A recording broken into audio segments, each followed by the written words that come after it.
channel. Never here from Drake Game, and stream on Twitter, the Game You Drag. Today I'm coming back at you with another Let's Play episode of Rain Check. So yeah, let's go ahead and jump right back into it, shall we? Alarm chain, you were up. Oh yeah, we're on Rouge path, Rouge route. Anyway, alarm chain, you were up, and let's go. There we go. Okay, that one right there, I think. Okay. Is there a reason you can't explain it to me in the car? I'd rather not have you do any form of damage to the electronics around, i.e. my rental car. The hotel lobby should be a suitable place, especially with the kiosks I saw around. It's been a while since you used this room. Would you like to explain the functionality to Theodore? The wolf scratches his beard and stares at Javier. No. But if I must. A segmenter is exactly what it sounds like. I was wondering why those voices sounded so familiar. Good afternoon, gentlemen. Oh, you fucking backstabbing traitor. Who's this guy? Do they know him? Lawrence, what are you doing here? Looking for you two, of course. Tried calling you, but it went to voicemail. We're just about to contact Javier. Luckily, I saw you two coming in. I thought you took time off. I did, but our boss requested my assistance moments before I got on my plane. Regrettably, I am here now. He chuckles as no one says anything back. I'm joking, of course. Ha! You didn't come here just to say hi, did you? No, I didn't. I came to deliver Javier the information he requested from the office. Oh, I said I was going to pick it up later this week. Thanks. The Grey Wolf takes out a piece of paper and a tiny USB from his coat pocket. There's also this. He waves the paper in his paw before giving it to Rue. How interesting. I don't think I've seen this before. Boss wanted me to deliver that to you. What is this? An insignia? What about this address written underneath? Strange. I don't recognize this particular design. I glance over and see a gold circle-looking symbol on the paper. Address is at a local pub, around 10 blocks away from here. As for the symbol, I have no idea. I was hoping you two would know, but I guess not. Regardless, I was asked to accompany the two of you and help figure out what this circle meant. What's the importance of this symbol? You're asking me. Boss told me to look into this, but didn't mention anything else about it. We can speak more about specifics tomorrow night. Wait, I just realized you're coming along. This must be serious, then. That won't be necessary. We're equipped to manage this on our own. An excess of personnel, particularly during a stakeout, could be counterproductive. As if brushing off Rue, Lawrence gives a chuckle, focuses on polishing his sunglasses with the cloth from his coat. You know, tea time. Ooh, that's some good tea. Of course, I wholeheartedly agree, but I'm just following orders. Besides, I didn't skip my flight to the tropics just to have you turn me down. Fine. When have I ever gotten in the way? Rue scoffs back at the Grey Wolf's question.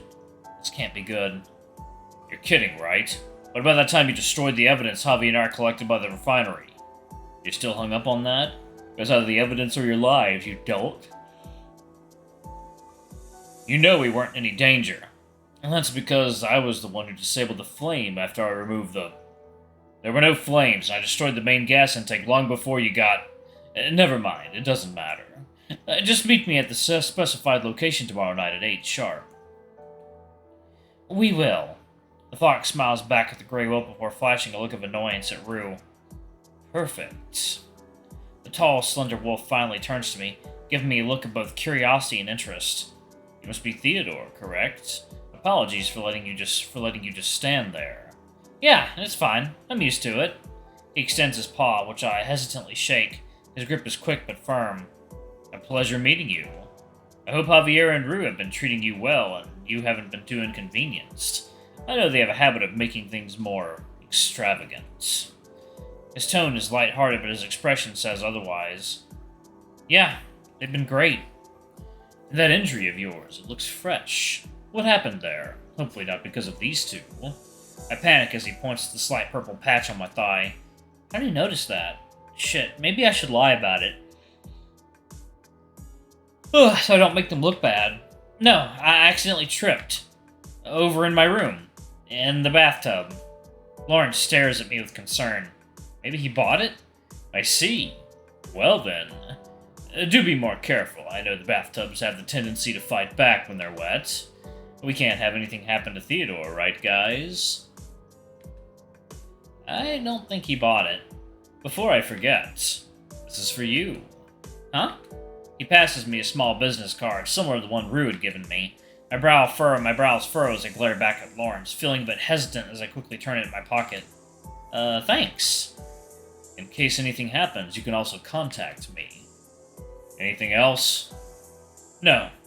No, that'll be all. I'll see you two tomorrow evening. The Grey Wolf casually turns on his heel and strolls out of the lobby.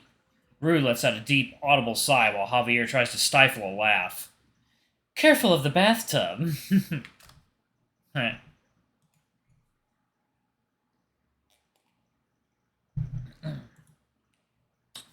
had to come up with something. I didn't want you guys to look bad. I'll admit I'm impressed. I didn't think you had the guts to lie. Yeah, well, I don't think you really bought it. I shoot a glance at Rue with him staying so quiet. Something's clearly up. Everything okay? It's nothing. It's not nothing. Rue doesn't work well with Lawrence. They always clash with each other on ideas. It's not that. I can't shake the feeling that he's always scheming, something dubious. And this time's no different. Are you sure? Obviously, if Andrew wants him to tag along with us, something must be up. He's been solving every skeleton case recently, so if he's here then, this may be more complicated than we thought. Wait, if he's joining you guys tomorrow, is Cypress and these events related to Skeleton? Maybe even Blackout? It's too early to tell, but we'll get more information tomorrow. If this is related to Blackout, then it might be somehow related to me. I know I should stay out of things, but now I'm curious. Maybe I'll see how things pan out tonight. What did he give you? His business card? Rue gestures towards my pocket, prompting me to dig out the card. Oh, yeah, although I don't really see the purpose. A subtle growl emerges from Rue. His eyes lock onto Lawrence's business card before he abruptly stops and diverts his gaze. Go back to your room and get some rest. We'll notify you when we're on our way to pick you up. I'll see you later. Wait, what about... And with that, Rue walks out of the lobby. Fox simply shrugs and grins back at me. Ugh. I didn't want to say it in front of his face, but he's furious. Of what? Lawrence? Probably. I do find it strange that he's here. He was supposed to be off on vacation. I clearly remember him making a fuss over who could have time off this week months ago. Rue's probably furious that he has to spend time with him now. Is that really it? But didn't he say Lawrence was suspicious? Him being here instead of vacation does sound pretty suspicious. Well, he's just doing what he's been assigned. Our boss has a tendency to do that. Is it okay to ask why the two don't get along together? Lawrence has some unorthodox ways of getting things done, according to Rue. That being said, Rue does too, like you've seen. Maybe that's why he's pissed too. Unorthodox? Like, how? You'll need to ask Rue for finer details, but he told me he doesn't respect the rules when it comes to investigations. I've never directly worked with him before, so I wouldn't know. I take out the segmenter in my other pocket, and Javier nods slowly. Ah, right. The segmenter. We can go over that later. I should probably check up on Rue. I'm sure you don't even need me to explain it to you. You're smart enough, right? Great. I'll see you later. Before I can respond, Javier runs out the lobby, leaving me dumbfounded. I study Lawrence's card in one paw and the segmenter in the other. He's giving me way more credit than I deserve. I don't even know how the hell to turn this thing on. What the hell do I do now?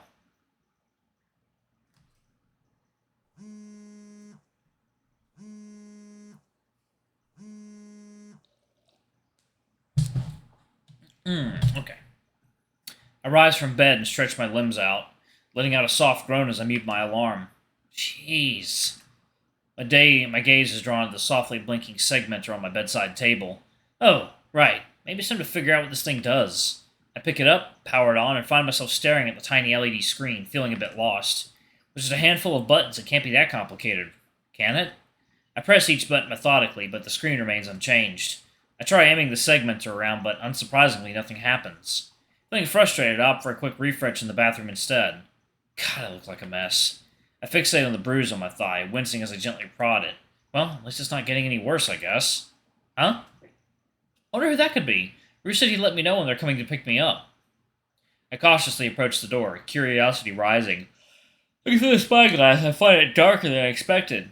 Did the hallway lights go out? I'm barely able to make out a nervous-looking hyena on the other side. Who's this guy? Hi. Can I help you? I speak up, making sure they can hear me through the door. Hey, is your power out too? I'm sitting in the room next to you. My power? I hit the light switch by the door. Nope, seems fine. Okay, I guess I'll talk to the front desk about it. Thanks. The hyena disappears from view before I slowly open the door and notice the lights in the hallway flickering. Wait. I look down at the segmenter, still in my paws. Did I do that? Holy shit, this thing has crazy range. Well, now that I know what it's capable of, I shouldn't mess around with it anymore. I see why Javier was so cautious earlier. I walk over to my bedside and pick up my phone. Hello? We'll be there in 30 minutes. Please change into something more inconspicuous. Hey, Javier, sure. What should I... The call abruptly ends before I can finish my question. Well, so much for that.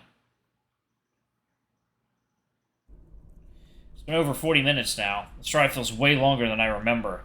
We haven't really talked much either, since Rue's focused on driving and Javier's typing away on his laptop. Eventually, I can spot the familiar lights blinking from the cooling towers off in the distance. We must be getting close. We're almost there. How you feeling, Theodore? Honestly, still kind of nervous, but at least I'm not scared anymore. Good, you have nothing to be afraid of. I want to know why I got those texts and why the power plant... what does it all mean? There's Monty, too. Exactly. I wonder what the connection is, or if there even is any. The car suddenly jolts, causing Javier's laptop to fall on the floor. Huh. Could you try to avoid the potholes? I'm working here. How about I drive over 3 more, just for you? The fox focuses back on his laptop, sounding defeated. Are you almost done? No, I'm not. I'm trying to wrap up the decryption process on the data Lawrence gave me, among some other things. But it's taking longer than expected. If it's not PGP2, then... Don't tell me it's... The fox continues to murmur to himself about the contents on his screen that I don't fully understand. Some time passes and the familiar sights of the streets and buildings around me start to become recognizable. Alright, y'all, I'm just going to pause it right there. I am feeling really tired right now. Thank y'all so much for watching. Don't forget to like, comment, subscribe, ring that notification bell, and check out our Patreon or YouTube memberships if you can. It always helps. Anyway, I love you all, and I'll see y'all in the next video. Bye-bye!